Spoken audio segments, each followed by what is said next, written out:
Thank you for joining us for the special online program hosted by the Mirowitz Center. My name is Laura Bryant. Our guide today is Elana Kaplan, former St. Louisan and an independent museum educator and lecturer. She was an educator at the Metropolitan Museum of Art for 25 years and currently leads private tours at the Met and other museums, as well as virtual tours for groups around the globe. Today, Elana covers part one of a three-part series. Today's program is American Stained Glass Windows. Next month, she helps us shake off the winter chill, boy, we're going to need that, with cozy American interiors. And then in February, Elana helps us honor Black History Month with a program about modern storytellers whose lives intersected with the Harlem community. Please help me welcome back Elana Kaplan. We're always very happy to see you. Great. Thank you so much, Laura. And it's wonderful to be back with Mirowitz in our presentation today. Okay, so we're going to get started and go right to the American wing at the Met. I'm just going to do my screen share.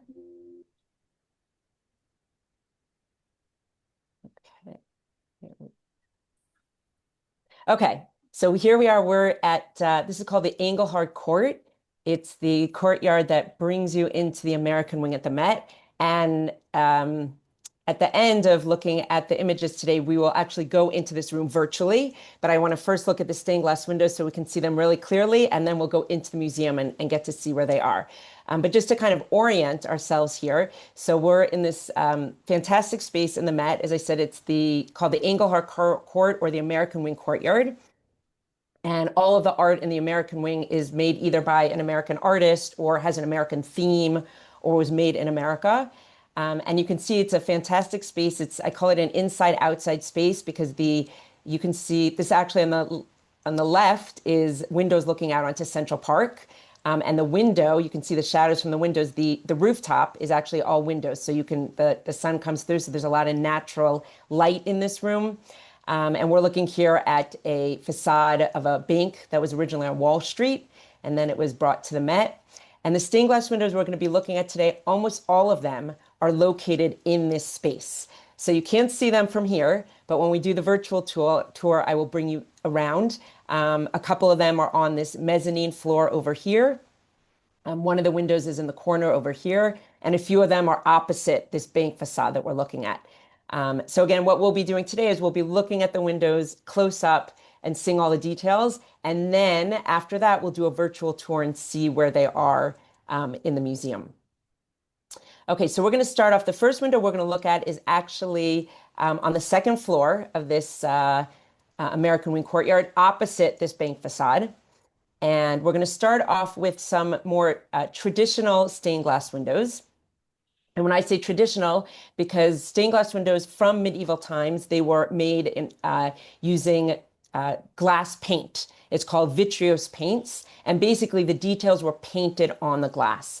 And that's going to be very different than the Tiffany stained glass windows and other artists that we look at. But I want to make sure to show just a couple examples of the older type of windows so we can really see and understand how Tiffany really revolutionized stained glass. So here we're looking at a window. It's called Jubal and Miriam.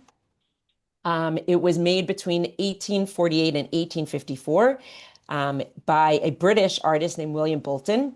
And again, I'll always try and remember to tell you the size of the windows because on my screen, they all look pretty much the same size, but I'll tell you the sizes. And also I tried to take pictures of either myself or other people next to the window so also we could get an idea of the size. But the dimensions of this window, it's 19 feet and 1 inch tall, and it's 10 feet wide. So this is a very impressive window. It was one of a program of actually 60 windows that were made for the Church of the Holy Trinity in Brooklyn, New York. It's now called St. Anne and the Holy Trinity in Brooklyn, New York. And these 60 windows were made between 1843 and 1848. And then a few more were made until 1854. And these windows were the first major program of figural stained glass that were produced in the United States. The window subject is the Old Testament, and we can see there are two figures here. On the right is the prophetess Miriam. She was the sister of Moses and Aaron. And there's a quote in the Old Testament that says that Miriam took with timbrel in her hand, and all the women went out with timbrels and dancing. So she is shown actually with a timbrel or a tambourine in her hand. And the male figure on the left is, his name is Jubal, and the quote about him is, he's the father of all of those who played the lyre and the pipe, and you can see he's playing a pipe. So on the top of the figures in this Gothic tracery frames, you can see depictions of various musical instruments. And if you look carefully, you'll hopefully be able to find that they're lutes and lyres, horns, a drum, and a violin. And again, all of these details that you're seeing are painted on the glass. So it's special paints. They're called vitreous paints. And they're glass paints, and they were used to paint on the details. And I'm being very specific about that because, again, that's how stained glass windows were made from medieval times through these windows also were made that way mid-1800s. But we'll talk about how Tiffany, Louis Comfort Tiffany, really revolutionized the making of stained glass and how they will look different. If you look at the figures here, you can see the rendering and the costumes of the figures, even though they're outlined or surmounted by Gothic tracery. The clothing derives from the Italian Renaissance, and more specifically, the clothing comes from the work of Botticelli. The images in the windows seem to be behind a frame, and this approach originates from late Renaissance painting and also from Gothic-style stained glass from the 16th century. Okay, so here's one, and I'm just going to give you an idea. So this is on the second floor, as I said, in the museum. And by the way, any window that's not actually in front of windows or with natural light coming out, these are all lit by special lights so that they can be on a wall, but they're lit up from behind with special lights. So this is the same window, and this is just me with a group of children in front of it, just so, again, you kind of see the size of it. You see me next to it, and you can get an idea of the size of it in the museum. The next windows we're going to look at just carefully are actually from the cloisters. So the cloisters is also a Met museum, but that museum is uptown in the 160s, and they have a lot of medieval stained glass windows. This one is from between 1340 and 1350. It's Austrian, and it's a stained glass panel with the Holy Roman Emperor Henry II and his queen.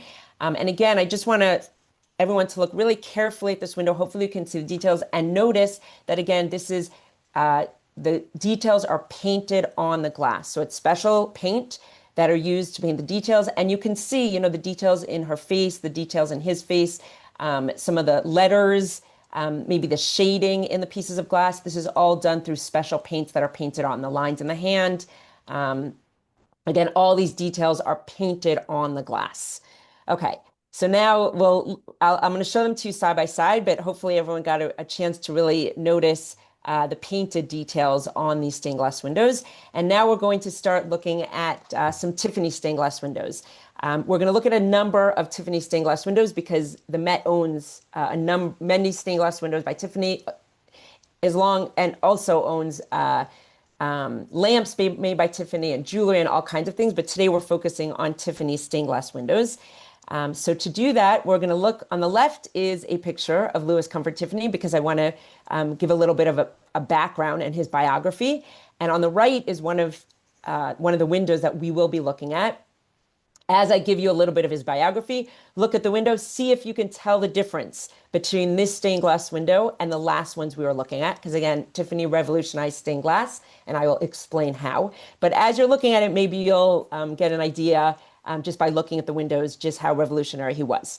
So before I tell you about that, I'm going to give you a little bit of background of Louis Comfort Tiffany, because I really think that in order to understand his art form, it's important to understand the artist. So he was born in 1848.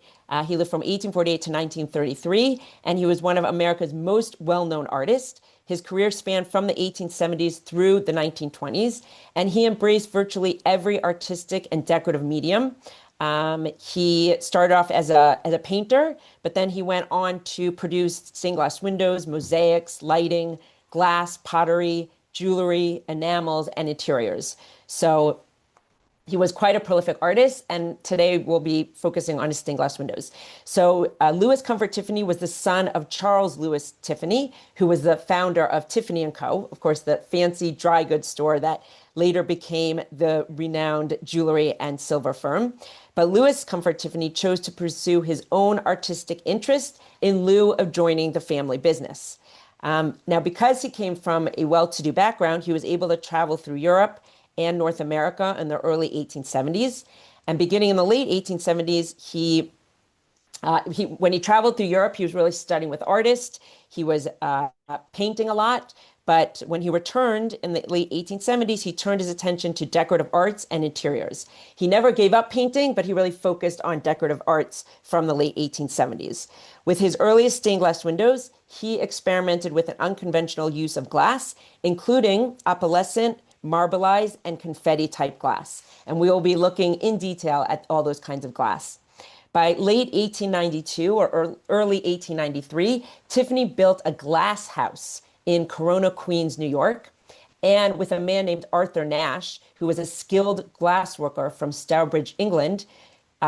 Tiffany's furnaces developed a method whereby different colors were blended together in the molten state, achieving subtle effects of shading and texture.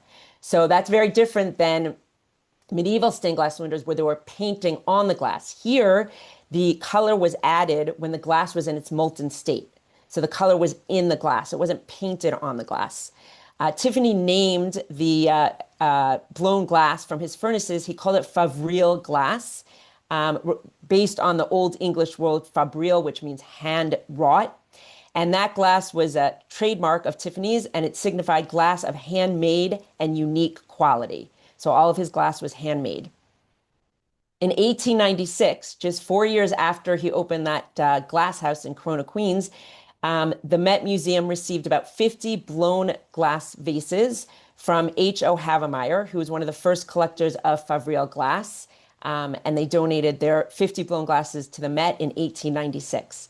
Almost 30 years later, Tiffany loaned the Met 27 pieces from his own collection, representing a wider range of production techniques and more developed styles of glass. Now, Tiffany, throughout his career, would loan the Met or give the Met works of art, which was brilliant. He wasn't just an artist, but he was a businessman, and he realized that if he gave the Met works of art, they would always be, in a major museum and on view. So it was very, very smart move. So of all of Tiffany's artistic endeavors, leaded glass brought him the greatest recognition. Now, he had an early rival whose name is John Lafarge, and we'll be looking at John Lafarge stained glass windows as well. They both claim that they revolutionized stained glass. I think Tiffany is more well known for it because he was a more well-known artist, and he had his own studio and many people working for him. But John Lafarge also was part of this new type of stained glass. And again, stained glass had remained essentially unchanged since medieval times. Okay, so from medieval times to now Tiffany in the late 1800s, stained glass had not changed.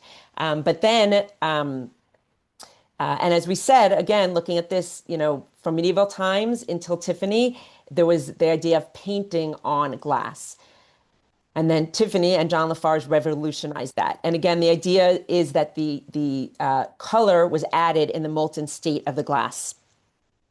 Before that, artists were using flat planes of white and colored glass, and they were put in the details with paint, and then they would fire and light it.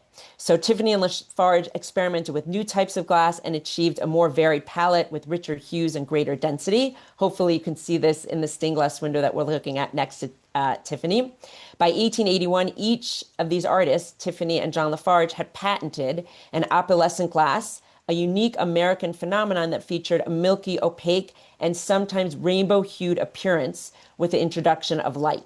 And hopefully you can see some of that as you're looking at this amazing stained glass window here.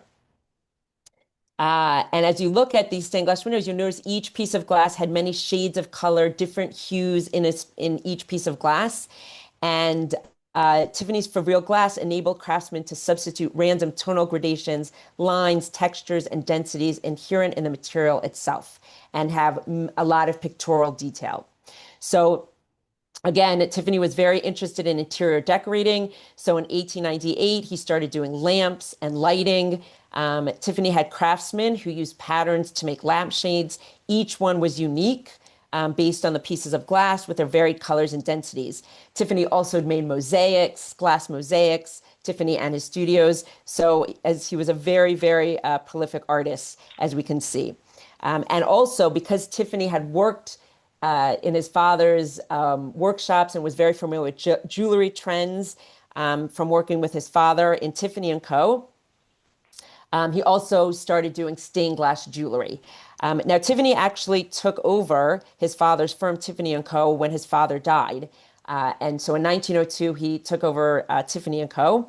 And interesting connection to St. Louis is that Tiffany's earliest jewelry designs were actually exhibited at the 1904 Louisiana Purchase Exposition in St. Louis. So that is a connection with Tiffany and St. Louis.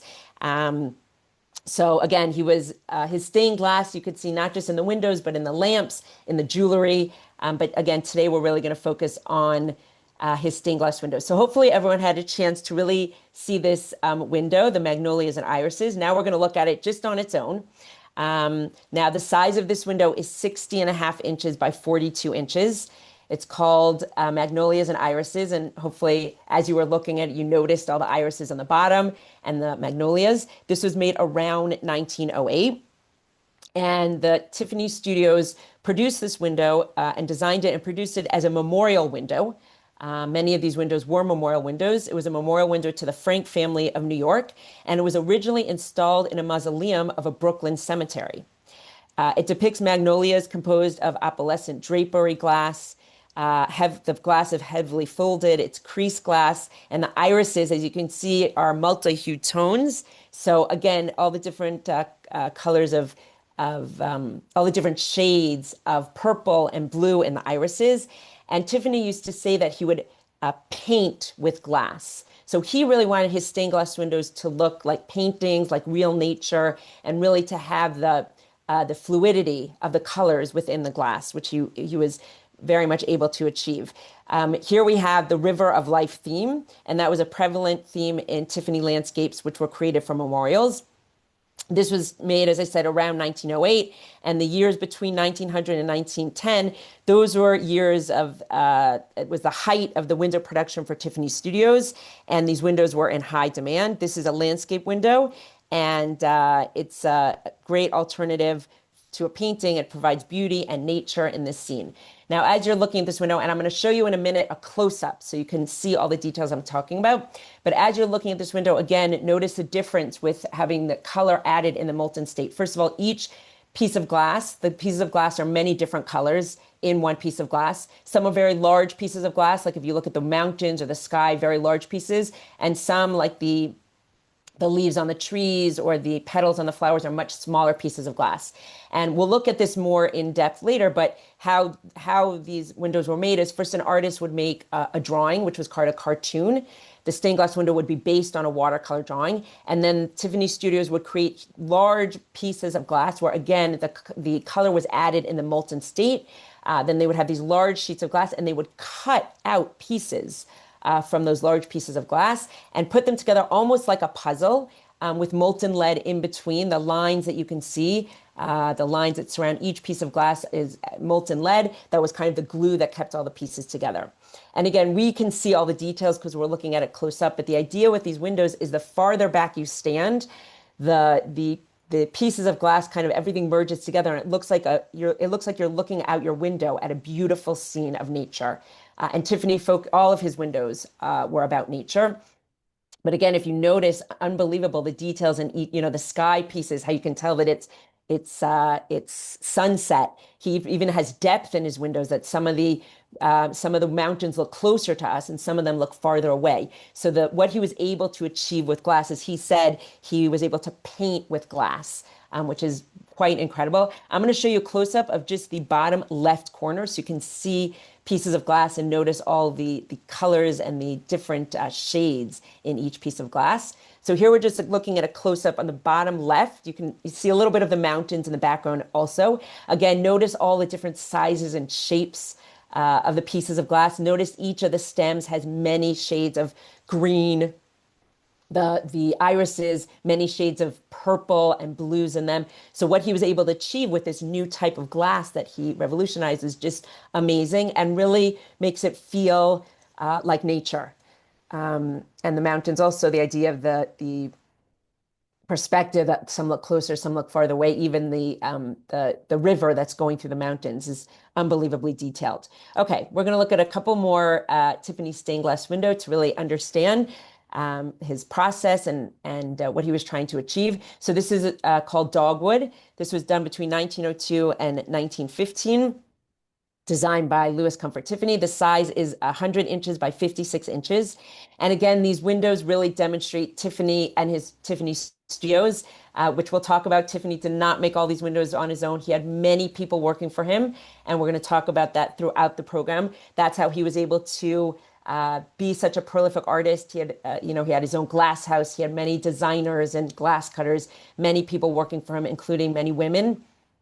But this just shows that the genius in the Tiffany studios when you're looking at these windows. This window is an asymmetrical composition, which acknowledges Tiffany's admiration for Japanese art. But of course, nature was always Tiffany's primary inspiration, and you'll see that throughout the windows. They're always about nature.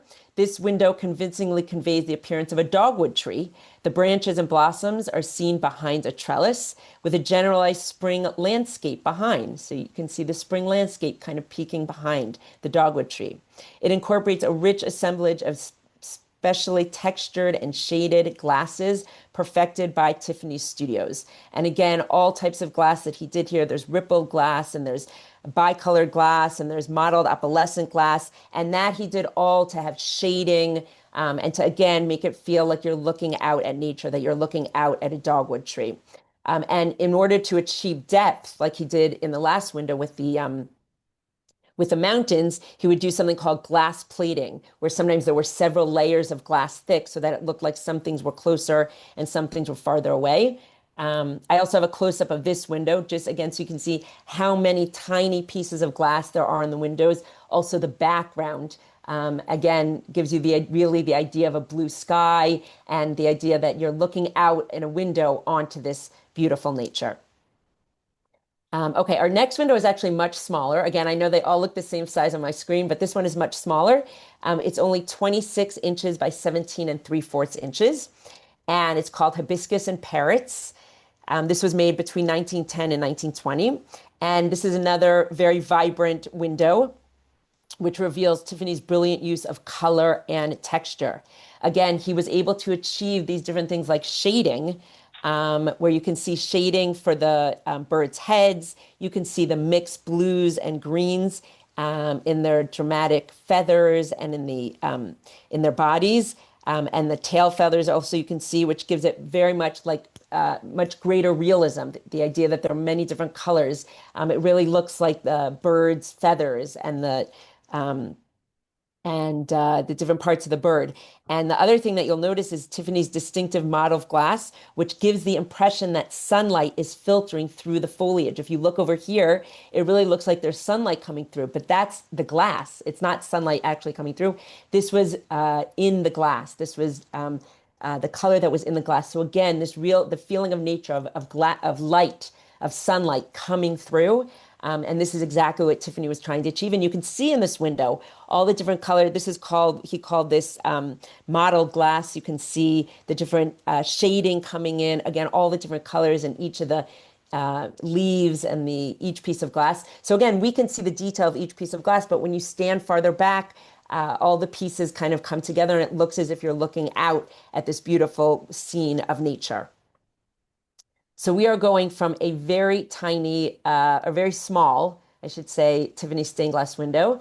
Now we're just going to look at it next to, we looked at this original window from the cloisters, but now I have them next to each other. So hopefully you can really see the difference between medieval glass, where again, the details are painted on the glass, and Tiffany glass, where the color was added in the molten state. So you can see the variety of color, the shading, the texture, things like that, that they could not achieve in medieval glass that Tiffany was able to achieve. Of course, also the medieval glass has a much flatter feeling to it. It doesn't have the depth and the light that we see in Tiffany's windows. Okay, so we're going from a small stained glass window here, which, by the way, it's small size. Because it's such a small size, this window, we think that it was intended for a domestic setting, which actually a number of Tiffany windows were made for people's homes. And we think because this was such a small one, it was made originally for somebody's home. And now we're going from a very tiny window that we were just looking at to a very large window. This window is 11 feet tall. It's 132 inches by 102 inches. And maybe before I point out the details, I'm just going to show you a picture of me standing next to the window, just to give you an idea of the size of it. It's a very large window. It's an amazing one. It's one of my favorite Tiffany stained glass windows that we have in the Met. And as I said, it's over 11 feet tall, and it has over 1,000 pieces of stained glass in this window. And they're fitted together, as I explained, like a puzzle. There's no paint here at all. The whole thing is made of glass. It is really, this window is a tour de force in this medium of stained glass. This was made late in Tiffany's career. It was made between 1923 and 1924. Some of the earlier windows we were looking at were from the early 1900s. And it's amazing because it portrays a specific season and a specific time of day. We're looking at a late afternoon sun. You can see it going down behind the mountains. It's filtered through this rich autumn foliage. So we're looking at, the window is called Autumn Landscape, and it's really showing us nature at its best, autumn. And again, when you're in the museum and you stand far away from this window, you feel as if you're looking out onto this beautiful autumn landscape. Now, this window we think was probably designed by a woman named Agnes Northrop, and we're going to talk about her more in a little bit. She was known for designing a lot of the landscape and flower Tiffany stained glass windows. And we're going to talk about her more, but she lived from 1857 to 1953. She went to work for Tiffany in the 1880s. She worked for over 50 years in Tiffany Studios, and she designed some of Tiffany Studios' most magnificent stained glass windows, including this one. Again, as you're looking at this window, and I will show you some close-up details, but first let's get an overall view. Remember that there is no paint that was used to add detail. Rather, the modeling, the texture, the form were created solely with glass, using the full range developed at Tiffany Studios. This window has achieved, as I was saying, the nuances of painting. It has an amazingly realistic effect. I'm going to show it to you. I'm going to show some close-ups as well. But before we do that, a lot of the techniques that he used, or that his studio used, was by wrinkling glass in its molten state. The other thing that he did, we can see, let's go to a close-up. I'm going to show you a close-up of the bottom right-hand corner, so we can see some of the things that Tiffany did, some of the inventions that he made with his stained glass. So here we're looking at the bottom right-hand corner with the waterfall going down.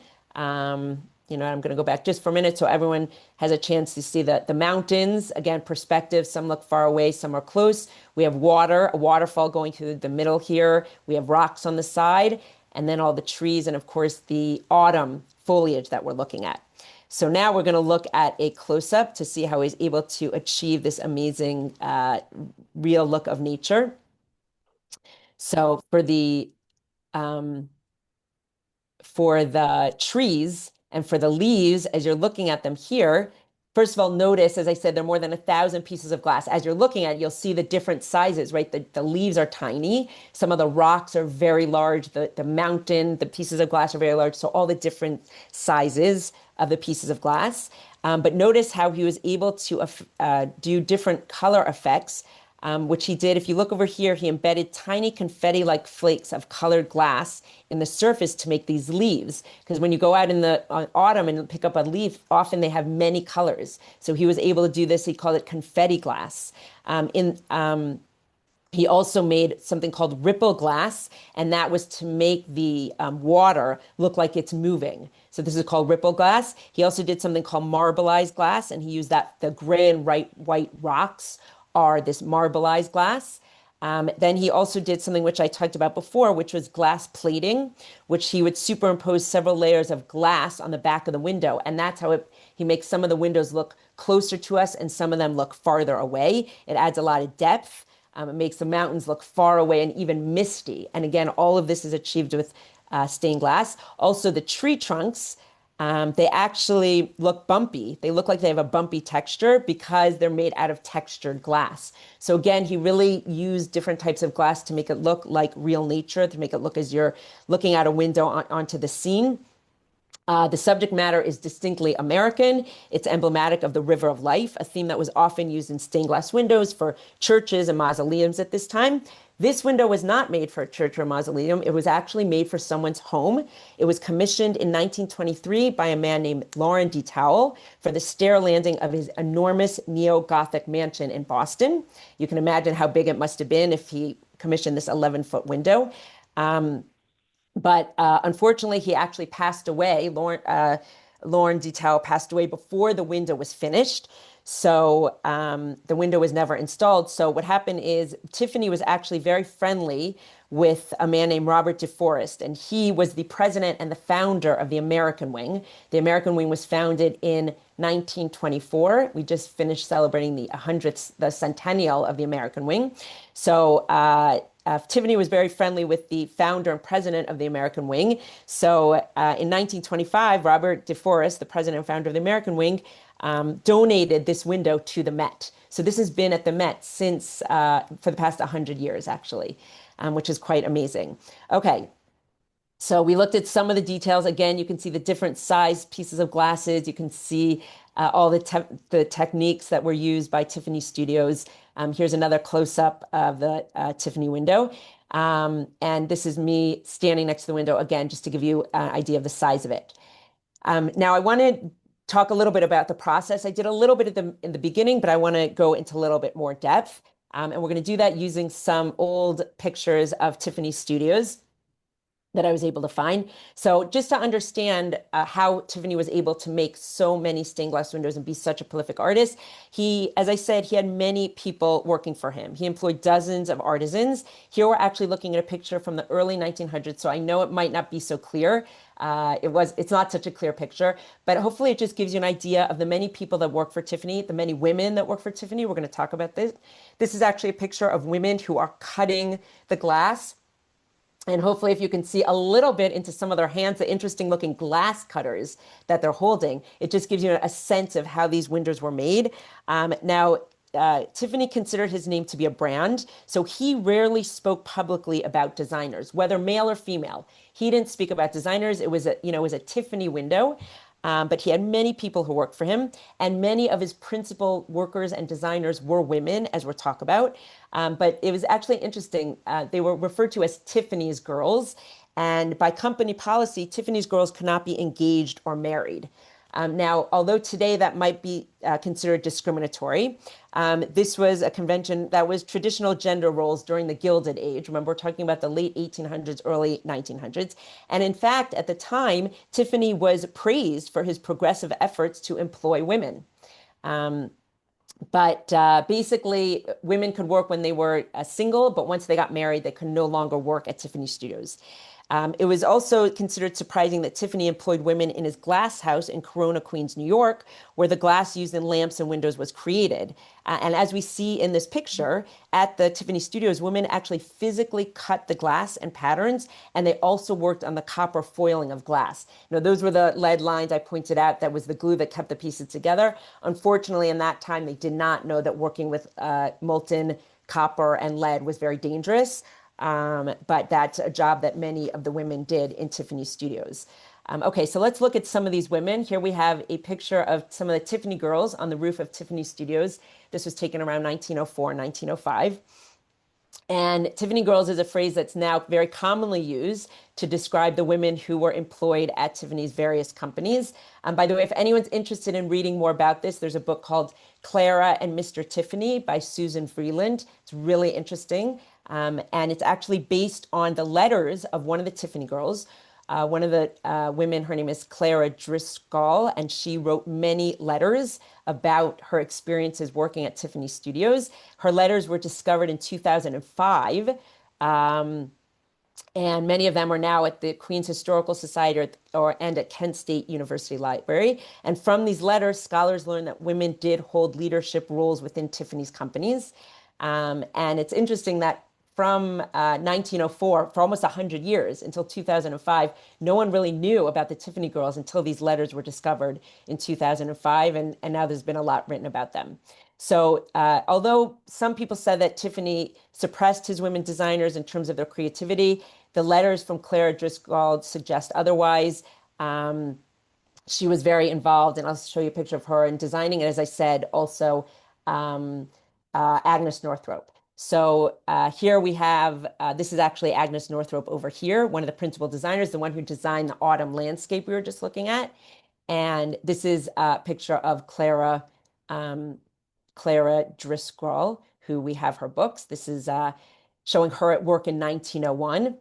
She was very involved in creating Tiffany lamps. So as you're looking at this, I'm just going to tell you a little bit about her because I think it's important to give credit where credit is due. And although Tiffany was very involved and he was an artist and he did a lot of the designing and a lot of the work here, he did have many, many creative artists who were working for him. So here we're looking at, her name is Clara Wolcott Driscoll over here. She lived from 1861 to 1944, and she was a principal designer. She led the women's glass cutting department, which was a picture we were just looking at before. Oops. So she led this glass cutting department, and she oversaw upwards of 35 women designers at any given time. So she was often in charge of the Tiffany girls. Clara was hired in 1888. And she was hired to cut glass for windows and mosaics. She worked on and off for Tiffany until 1909. So it's actually very interesting. I'll just give you a little tidbit from the book.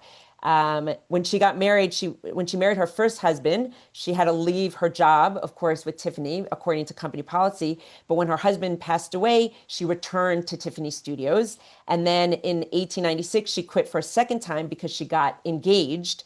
But then her fiance actually disappeared. It's very interesting. You read about it in her book.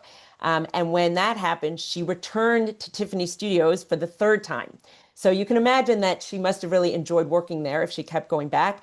And then she remarried in 1909 and her career with Tiffany officially ended. But she's the one who wrote all the letters. And from her letters, scholars learn that she grew very much involved in the business side of Tiffany companies. She was part of the strategic decision-making for the Department of Lamps and Fancy Goods. She had to stay updated on trends and commercial practices. And she designed a number of the windows that are quite well known. She also designed inkstands and desk accessories, trivets, candlesticks, and mosaics.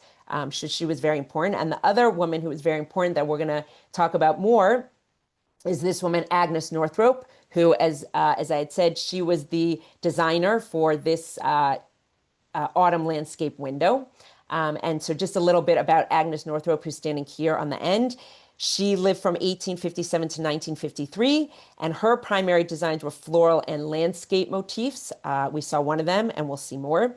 And she worked extensively for Tiffany companies. She started in 1884, and she stayed working for Tiffany until the closure of the Tiffany Studios Corporation in 1938, which was actually after Tiffany himself died. She was still working there. She worked there for over 50 years. She never married, so she was able to work there. She was one of the 6 women who worked in the glass house. She did a lot of the designs for the windows, including a lot of the flowers like hollyhocks, foxgloves, birch trees, autumn foliage. Those were her designs. Interesting, both Northrop and Driscoll were invited to France by Tiffany in 1907 to experience nature there, to give them ideas about future stained glass windows. And the trip likely inspired subsequent nature-based designs. And of course, we are familiar with many of Agnes Northrop's windows, including the autumn landscape that we were just looking at, and including the next amazing stained glass window that we're going to look at in a few minutes. So this next window was also probably designed by Agnes Northrop. This is called View of Oyster Bay. It was made around 1908. And This window, it was long called View of Oyster Bay because the scene closely resembles views from the North Shore of Long Island, New York, which was where Tiffany built his grand estate, Laurelton Hall, which we're going to look at in a few minutes. He built this grand estate between 1902 and 1905, and everyone thought this window was based on his view outside of his window of his estate on Oyster Bay, Long Island. However, this window was designed by Tiffany for someone else. It was designed by a man named William C. Skinner for his Manhattan home. William C. Skinner was part of the silk industry, very wealthy owner who was involved in the silk industry. His family had a family home in Holyoke, Massachusetts. The family home was called Wisteriahurst. And William Skinner wanted a window that reminded him of Wisteriahurst in his Manhattan home. So this is what Tiffany designed for him. Again, as you're looking at this window, it has a feel, when you see the window, it has a feel as if you're actually looking out onto this beautiful scene of nature. We can see through the trellis, and there's lush, deeply colored wisteria vines, which are growing. And it's amazing how Tiffany uses the trellis here to make it seem like some of the wisteria is growing over the trellis and some is growing under. We can also see the sun-dappled bay, the glorious sky. The vines are resplendent if you look at with these magnificent blue blossoms and the variegated greens and yellows of all the leaves on the wisteria. And again, the heavy black metal lines of the window's trellis serve not only to hold the window together structurally, but also their proportion and composition add to the kind of three-dimensional space that Tiffany has really created here out of stained glass. It really has a feel of a 3D feel.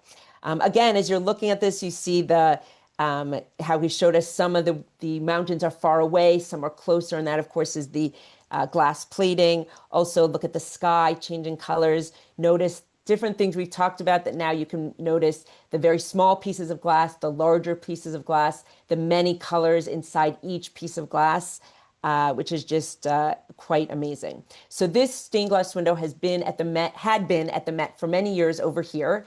We're looking at the wall we're looking at here is opposite that bank facade that we first looked at. This is directly opposite. And this window, here's the view of Oyster Bay, and then two windows of grapevines next to it. This window had been in the Met for many, many years, over 30 years, until last year. So in honor of the Met Centennial, they actually put a different three-part window in this space that was donated for the Met Centennial in 2024 through 2025. And we're going to look at that window next. It's quite an amazing work of art. And here it is. So this window is now in this space behind the Tiffany lamps that we're looking at and behind the columns, the Tiffany columns that we're looking at here. And here's this stained glass window. It's an unbelievable work of art. As I said, a number of donors got together in honor of the Met Centennial and donated this three-part garden landscape. The designer was none other than Agnes Northrop, the woman that we've been talking about. This is a very large three-part panel. The middle panel is 124 inches by 82 inches, and the two side panels are 88 inches by 81 inches.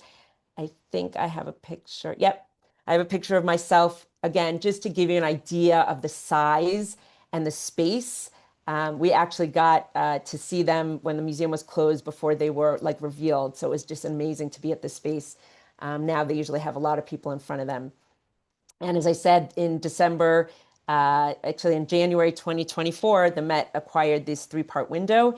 And we will look at it in detail. It's quite a amazing work of art. So let's talk a little bit about the background of this window before we go into details. So the window was originally commissioned by a woman named Sarah Cochran. This is Sarah Cochran. She lived from 1857 to 1936. She has a very interesting story, which is why I have a picture of her and want to tell you a little bit about her story. She became a Pittsburgh businesswoman and philanthropist, and she built this home, Linden Hall, which is a grand Tudor revival estate. She built it in 1912 in Dawson, Pennsylvania, and she commissioned Tiffany to make that three-part garden landscape for this home. Now, Sarah Cochran was born in 1857 to farmers of such humble means that they couldn't afford enough clothes for her to go to school every day. As a young adult, she became a housemaid, and she would go on to marry Philip Cochran, who was the son and sole heir to a coal fortune. And he was the son of the family who owned the home that Sarah Cochran was a housemaid in. So it's kind of, I guess, a rags to riches story. She became the lady of this state that she had once cleaned. Unfortunately, she was widowed quite young, and their only son died when he was in college. So she actually took over the family business, earning her the nickname the nation's only coal queen. And it's very interesting to read about her. After her husband died, she traveled around Europe seeking inspiration, furnishings, and antiques for this new home that she was building back in Pennsylvania. And as I said, it started being built in 1911. She commissioned Louis Comfort Tiffany to create the stained glass windows for the Great Hall in 1912. She personally requested the subject of the window. As you can see, it shows a lush garden and a lush landscape, which is suggestive of her own garden. And the window was actually placed at the top of the stair landing of the house, so entice the viewer up the marble steps, and so people could really see it. We're only seeing the middle section. For some reason, this picture, the other sections were already covered over, but this gives you an idea of what it looked like when it was in her home. And again, the idea is that even in the stained glass window, you go up kind of these marble steps in the stained glass window. You can see there's these large pine trees on the side flanking a central fountain with lots and lots of flowers. We have pink and blue hydrangeas, we have poppies, we have nasturtiums, lots of flowers that she really liked. And again, Agnes Northrop was the one who designed it. And as I said earlier, she was really an expert at designing these flowers, painting these flowers, and getting all the details. So that I'm actually going to show you. It's a little hard to see the details, so I want to show you. Here's what it looks like with them all together, but I'm going to show you each window with a close-up so you can really see. And then we'll get back. So this is the window on the left over here. So here's the window kind of close up, and here's really a close up. So again, you can see all the different kinds of glass, this confetti glass with all the colors in it. And again, all the techniques that were used with the glass to make it appear that we're looking at real flowers, at real nature. So we have foxgloves and peonies on this side. Here's the middle panel, which I was talking about with the fountain surrounded by the pine trees. Look at all the leaves, the details in the leaves, the details in the tree. It's unbelievable. And on the right side, we have the hollyhocks. And all of these things are rendered just exquisitely in glass. If you look at the details, all the colors in the glass, it looks like real leaves. You can imagine standing far away, and it really has a feeling of nature. Now, these were the subject that we're looking at here. Of course, flowers were very much favored by Agnes Northrop. And all of this was designed to go into Sarah Cochran's home. By the way, this home was built between 1911 and 1913. When it was finished, as you can imagine, it had over 30 rooms. It had its own railroad stop and the three-part Tiffany window, of course. So let's just look at, this is a picture of Agnes Northrop, the Tiffany designer for many of the windows. Again, she worked for Tiffany Studios for over 50 years. And this is her watercolor design for the center window of the three-part panel. This is her watercolor. As I said, that all these stained glass windows began with a watercolor. So this is her design. She did this in 1912. It's a watercolor. It's very small. I made it larger so we could see it. It's only 13 inches by 7 inches. And as we can see here, she designed the window in watercolor and pencil.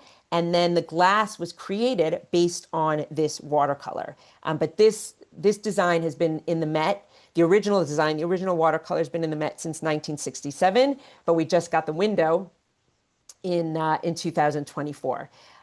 So here you can really see Agnes Northrop, and I think it's important to give her the credit for her design that we saw. She was one of the most important designers in Tiffany's employ. She was a preeminent woman designer.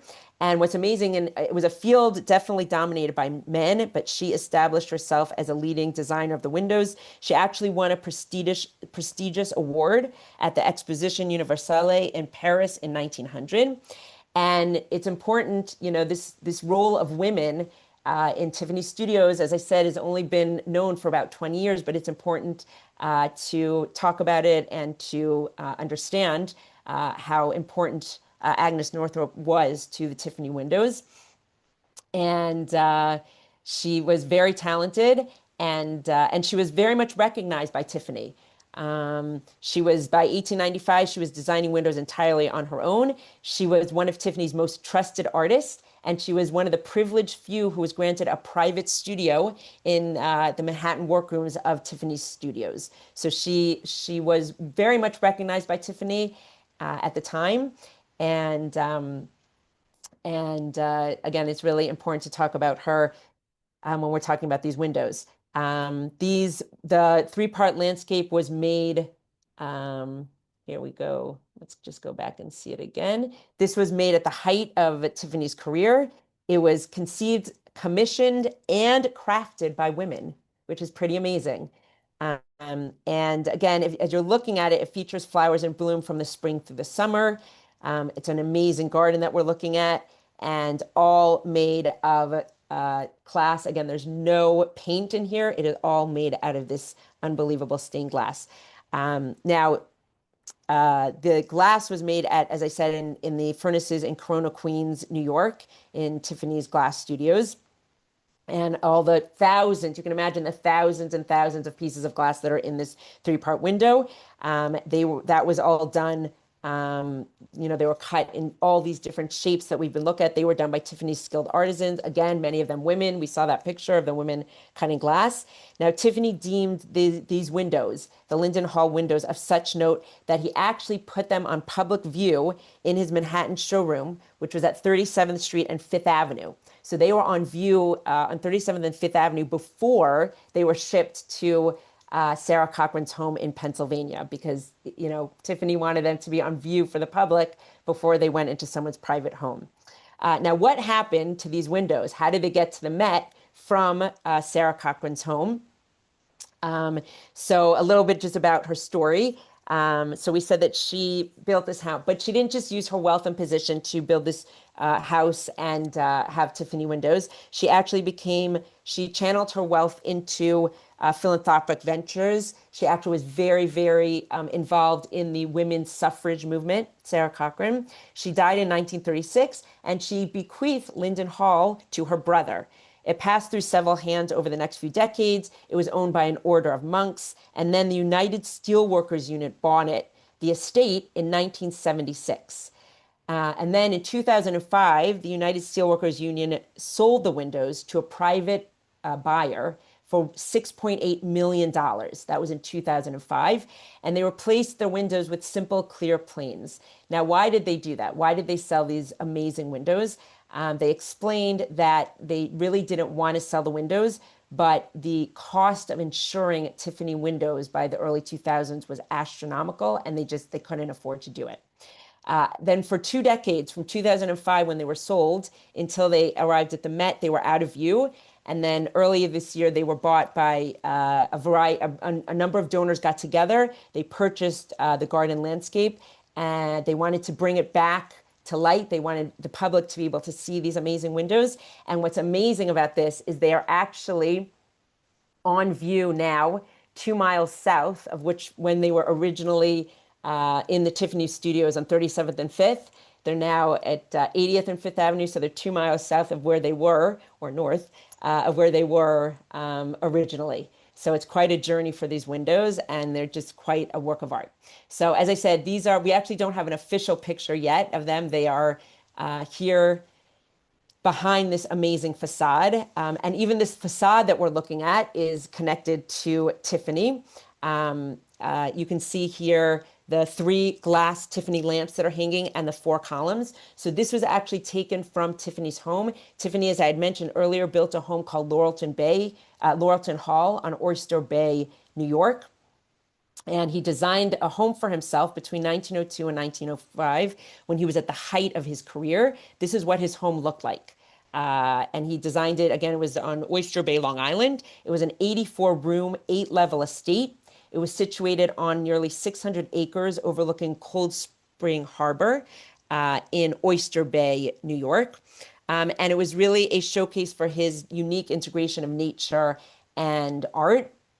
It was the ultimate expression of Tiffany's aesthetic ideals. It was really his dream home. And it was really the crowning achievement of Tiffany's career. In 1918, Tiffany established the Louis C. Tiffany Foundation, and then the estate became the site of a residential summer program for artists. So artists would come here every summer to produce art. Now, unfortunately, you might all be thinking, or some people might be thinking, you've never seen this, you've never visited here. It's not on any list of historic sites. And that's because in 1957, it was destroyed by a fire. They were able to salvage some architectural ruins, including what we have in the museum. So if you look very closely, and I'll show you a close-up, but I just want you to see it in big picture. If you look very closely at the entrance, you might notice our columns and the top right over here. This part was rescued. It didn't get destroyed in the fire, and it's now at the Met. I will show you a little bit closer. So here we have a close-up of the entrance to his home, and hopefully you can see with the 3 lamps, the glass lamps hanging and the mosaics on top, this is exactly what we have in the Met over here, taken from his home. So they were able to rescue a couple of architectural elements, and the Met was lucky to get this 4-column loggia, and it's opposite, it's in the Engelhard Courtyard opposite the bank facade that I was saying. Now, this in itself is just an amazing work of art. It is, there are 4 different types of flowers here in 4 different stages of blooms. So we have lotus, peonies, poppies, and magnolias, and they're in 4 different stages of bloom. And what's interesting is that the flowers are composed of glazed ceramic, but the stems are actually made out of glass. They're made out of varicolored green glass. We also have the tiles on top, the geometric tiles, which are glass tiles, which cover the main beam over here and have a geometric shape. So you can see this Engelhard Court, the American Wing Court in the Met, has a lot of Tiffany stained glass, has Tiffany windows. It even has architectural elements from Tiffany's home. So, but today's talk is not only about Tiffany. I do want to look at 2 other artists quickly before we open up to some questions. Here's just a detail of the Tiffany, the loggia we were just looking at. Here's just a detail of the glass mosaics. And this is, as I said, the stems are glass. The flowers are ceramic, but the stems are glass. So see that Tiffany wasn't just doing stained glass window. Tiffany Studios was also doing glass mosaics. That's a whole other topic, Tiffany glass mosaics. But let's look at another artist that we have a number of his stained glass windows in the museum. We're just going to look at one of them. But I do want to show that there are many artists working in stained glass. And this was designed by an architect, actually a very famous architect, Frank Lloyd Wright, who is most well known, of course, for his architecture, but he did a lot of stained glass windows. The Met has not only a Frank Lloyd Wright room, which we will be looking at. This is a plug for my next program next month. We'll be looking at one of Frank Lloyd Wright room in the museum, but he also did many windows, which we have a number of them in the Met. So this was designed in 1912. Just to give you an idea of the size, it's 86 1/4 inches by 28 inches. And the background for these windows is that in 1907, Wright designed a estate called the Avery Coonley Estate in Riverside, Illinois. And the crowning feature of this estate, actually, just show you a picture of it so you can get, this is the Avery Coonley Estate in Riverside, Illinois. And of course, we know Frank Lloyd Wright was an artist who really incorporated nature and into his designs. And he was also very much interested in using nature and soft, earthy tones in his works of art and in his stained glass windows. So these are very different than typical Frank Lloyd Wright color scheme or for his stained glass windows. But the reason for that is that they were actually made for a playhouse Mrs. Coonley, the woman who was the joint owner of the home, she actually ran a kindergarten for neighborhood children. And she wanted these windows. These are only 3 windows, but it included more than 30 of these windows, each one slightly different. And they were for this playhouse that was incorporated into the Coonley estate. So again, this is very different than Wright's early designs. Usually he's all about nature, and we'll see that next month when we look at his room in the Met. He usually used soft, earthy tones. These windows are very geometric. They're very bright colors, mostly very bright, very vibrant primary colors. But he did this on purpose because he referred to this as his Kinder Symphony. And we think that he was probably inspired either by the idea of a parade, right, where we can see that the circles are like balloons, maybe the squares are pieces of confetti. There's even a little American flag hidden in this window. So either he was inspired by a parade or by children's toys. And as you're looking at these, you can certainly think of toys that children like to play with. Also, the idea of bright colors for children. It would have certainly elicited a lot of creativity on the part of the children as they're looking at these windows. So Wright completed the Playhouse in 1912. At that time, he was considered America's foremost architect and also one of America's top innovators in stained glass. But as you're looking at it, in your mind, think about how different these are from the Tiffany stained glass windows we've been looking at. And again, this is the same time period as, let's say, the garden landscape window or some of the other Tiffany windows. But look how different these are, right? It's not about nature. It's about geometric shapes. The subject matter here is line, shape, and color. And you don't have all the techniques that Tiffany was doing in these windows. It's each piece of glass is one color. You don't have the various shades and the texture. So it's a very different type of stained glass window. And many people look at these windows and think of a Mondrian painting in terms of the color, in terms of geometric shapes. So, but again, I think it's really important to look at these are all American stained glass windows that we have in the American wing and just see the various subject matters and the various ways that artists were using stained glass. So this is the house that those windows came from. And I actually found a picture of the Coonley estate. This is from, I think, around 1917 or something. And again, it's a black and white photo. It's hard to see details, but this is the playhouse. And hopefully at least you can kind of get an idea that these are those 3 windows we were just looking at. It's hard to tell because it's a black and white photo and you can't see, but hopefully you can see some of the geometric shapes. And these windows up here are remember I said these are only 3 of 30 windows that went around this room. So these are some of the other windows. You can hopefully make out a little bit the geometric shapes that are on top. You can't see the primary colors, but it's also primary colors. This is the room that all these windows were in. Okay, so now we're going to move on to the other artist that I spoke about that was Tiffany's rival.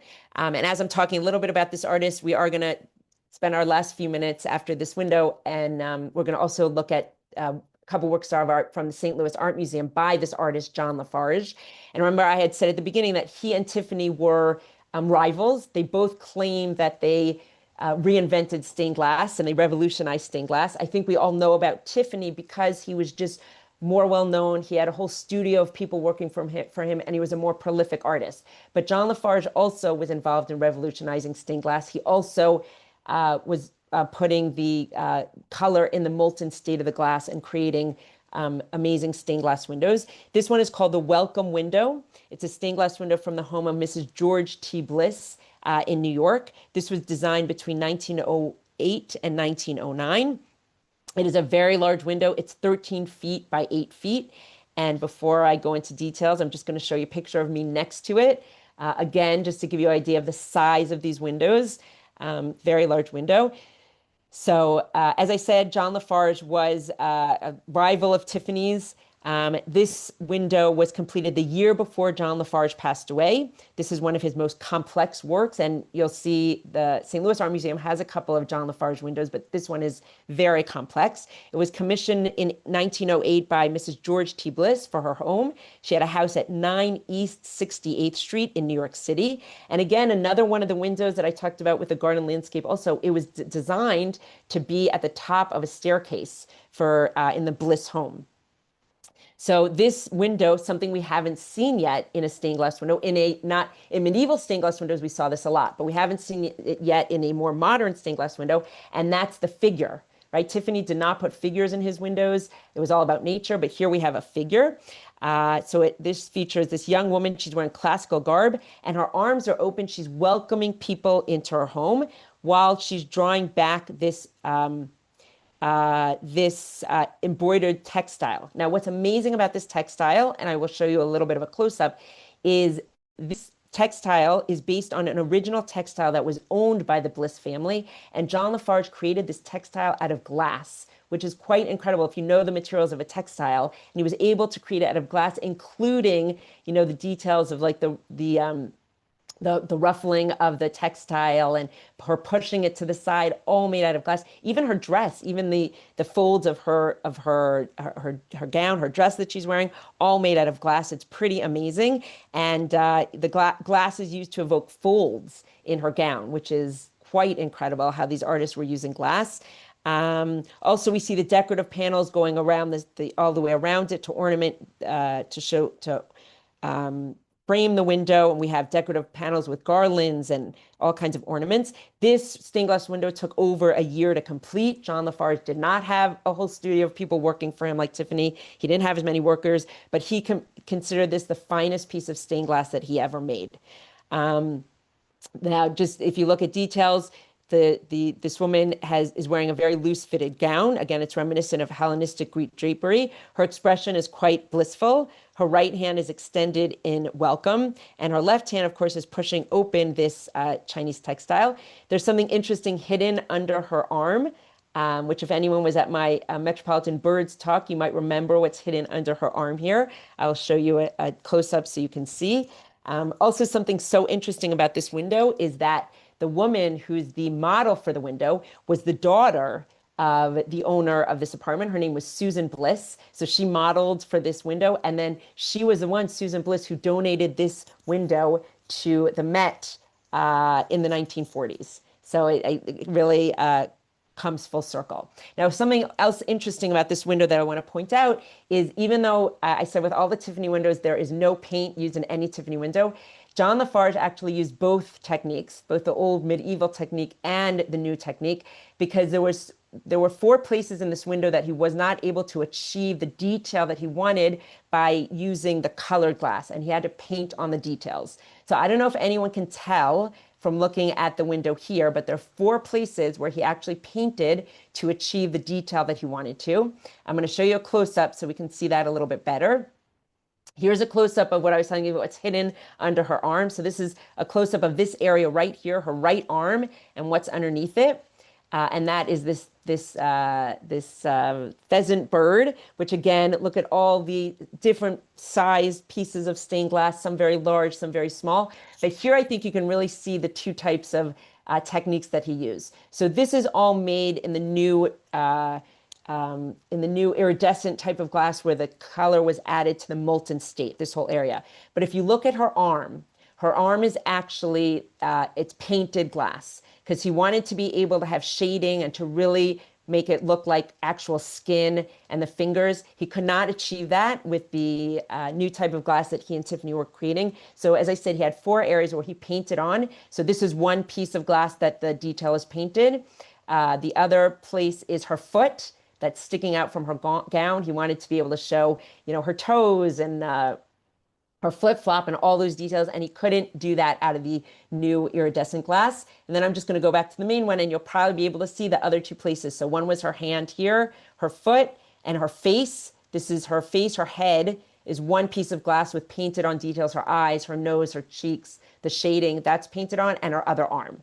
So basically her body parts that we see are the old technique, the medieval technique of painting on the color and the detail, and the rest of the window is the new technique. So I think it's interesting to see both of those techniques in one stained glass window. So now I just want to bring us into the museum so that you can see these works of art. And I always say this when we do the virtual tour, but for anyone who hasn't been here before, I will repeat it. It is a virtual tour, but they did it in 2010, so it's very old technology. We won't be able to see details, but we will be able to get a feel for the room and where all these works of art are. So here we are, the same place as that picture, but now we can actually move. Here is the bank facade that I was talking about, and now we're going to turn around.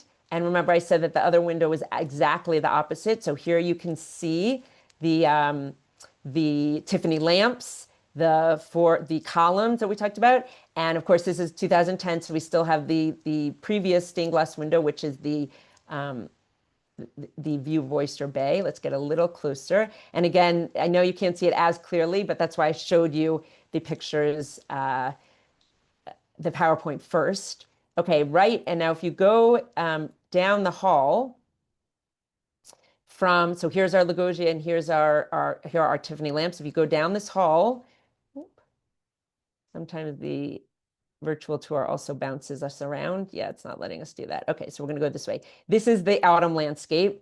Again, the lighting's not great, but you get an idea of where it is here in the museum. This is the autumn landscape we were looking at, which is just adjacent to actually a Tiffany mosaic column. And just to give you an idea of the feel for the room, there is the bank facade. So here's that large Tiffany window, which is at the other opposite end of the room. And if you go down the hallway towards the bank facade, and we're getting also to the entrance to the American Wing paintings. Here is the welcome window that we were just looking at, the John Lafarge over here. And it's just down the hall from the window we were just looking at. I'm going to show you so you can kind of see it. So the welcome window is over here on the right. Here is the bank facade. The Frank Lloyd Wright windows we were looking at is actually on the mezzanine over here, but the virtual tour does not let us get to the mezzanine. It won't let us go there. And it also won't let us go to the second floor, but let's see if we can see. Here we go. So we're in the middle of the Engelhard Court. There's a fountain in front of, so here's the autumn landscape, and here's our view of Oyster Bay, which is now replaced by the three-part garden landscape. Up here is where the first window we looked at, the window with Miriam and Jubal from the church in Brooklyn. It's on the second floor up here.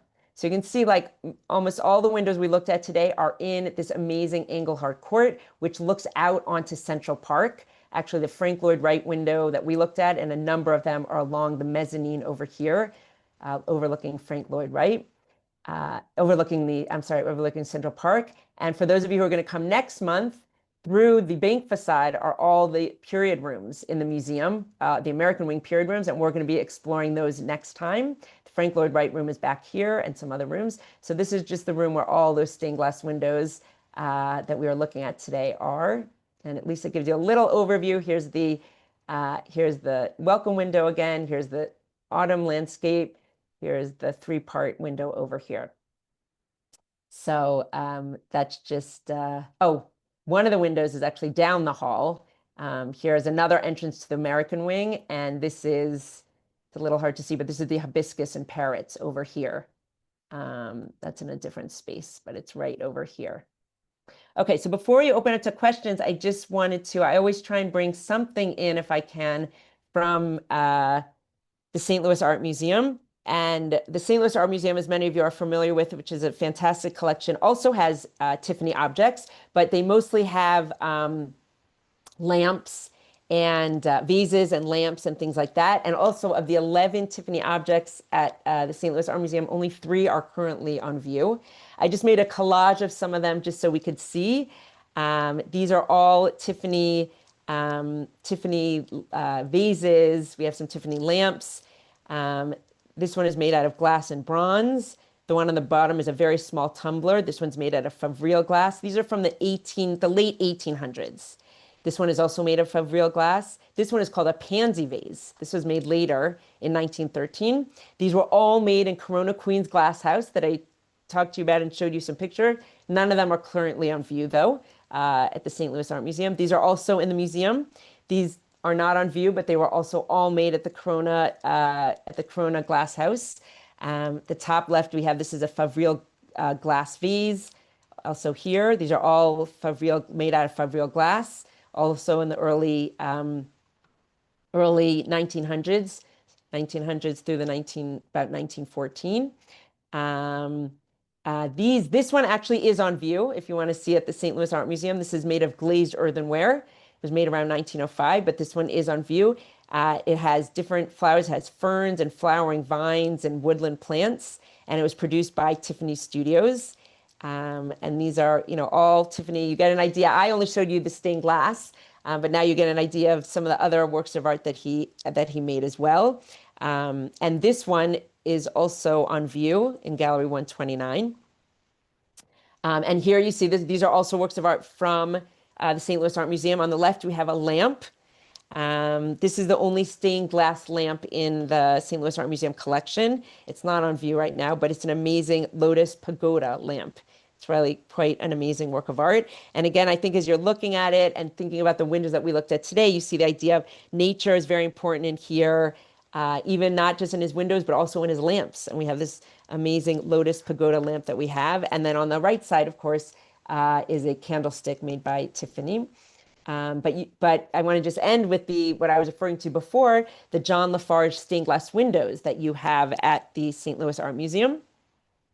The one on the left is called a flowering cherry tree and peony, and the one on the right shows hollyhocks. They're both windows from the Frederick Lothrop Ames house from Boston, Massachusetts. They were made in 1882. So that's much earlier than the window in the Met, which was made in 1908. These are on view at the St. Louis Art Museum in Gallery 127. And they're both the same size, which is 87 and a fourth inches by 37 and a fourth inches. And they were created for a home in Boston. As we can see, a number of stained glass windows are made for homes. And this way you get to, if you want to see a John Lafarge museum, you could just go to the St. Louis Art Museum and see some of these. Okay, so I want to make sure we have about 10 minutes left, and I want to make sure to leave time for any questions or comments that people might have. So, Elana, would you mind taking down the images so that we can see everybody? Definitely. That way we can see anybody. Does anybody have any questions or comments? Okay, so Riva? What? Riva, unmute yourself.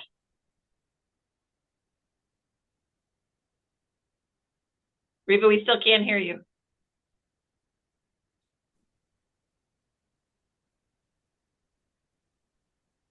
Riva, do you know how to unmute yourself?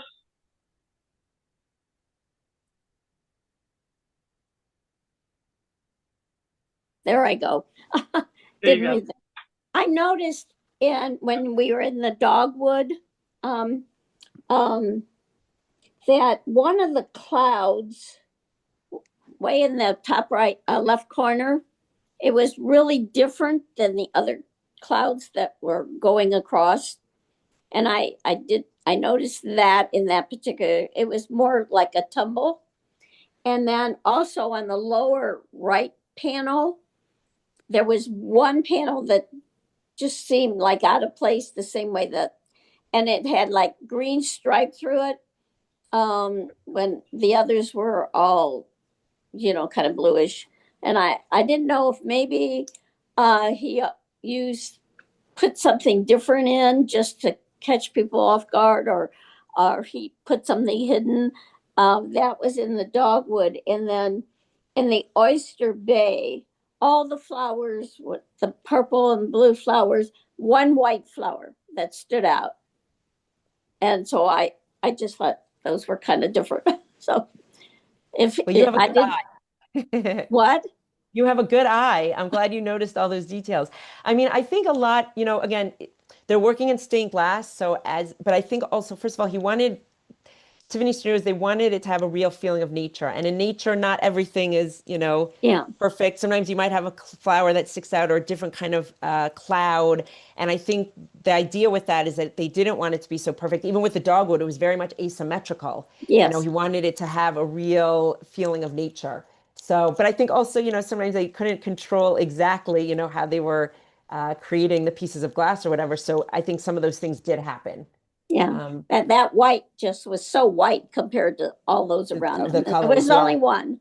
So, well, thank you. I always You're enjoy welcome. it I'm a glad lot. you were noticing all those details. That's great. Okay. Lee, I see your hand up. Go ahead. I unmute. There we go. And the Frank Lloyd Wright playroom glass that you showed, I had the privilege of actually seeing those some years ago. But you mentioned that there was the American flag, and I looked and like, no flag. I have no idea where it would be. Another detail. There. You're saying you didn't see the flag? No, I didn't. not Okay. at all. Okay, let's see. Let's go back. Let's go back. So hopefully we can see it. Okay, I'm going to point at it Oh, I with my see it. pointer. Can you see Yeah. it? Yes, I do. Thank you for asking for that clarification. I've seen it so many times, I forget that sometimes it's actually, and when I bring school groups in the museum, it's always fun. I ask them like, can anyone find something hidden in this window? And they have to, look, it gets them to look really carefully in the window and find the hidden American flag. It's really hidden. It is very Thank you. hidden.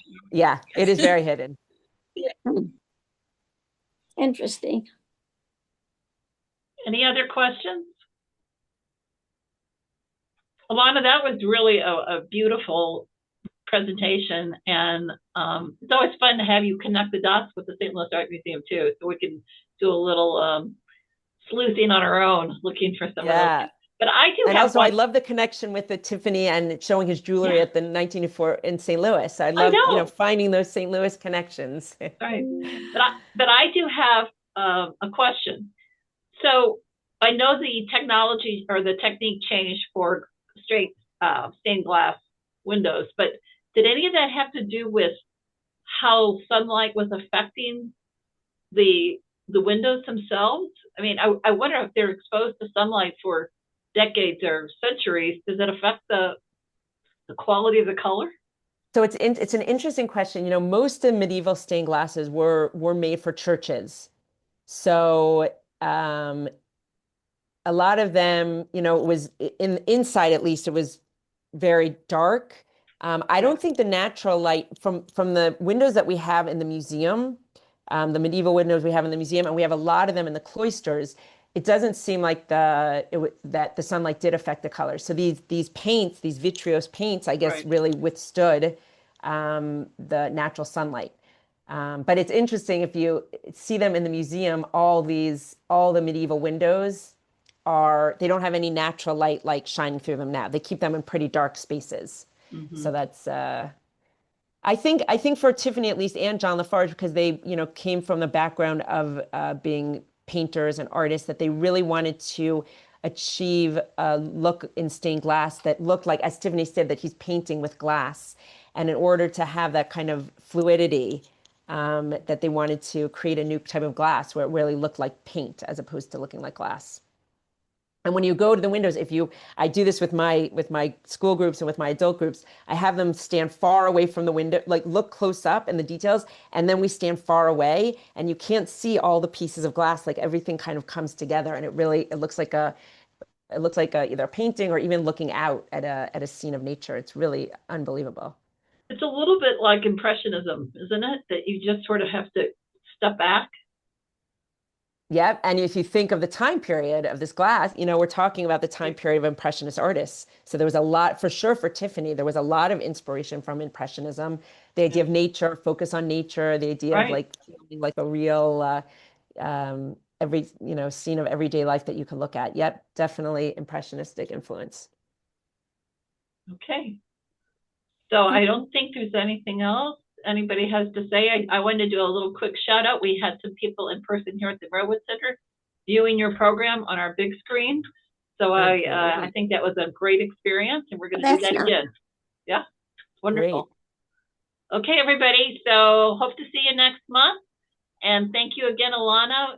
It's a wonderful program, and thank you for being such a wonderful friend and supporter of the Mirowitz Center. Okay. Thank you. Great to see everyone. And I hope to see everyone next month for our new cozy interiors. Thank you. Bye-bye. Thanks, Bye-bye. thanks, Alana. Oops, I gotta leave.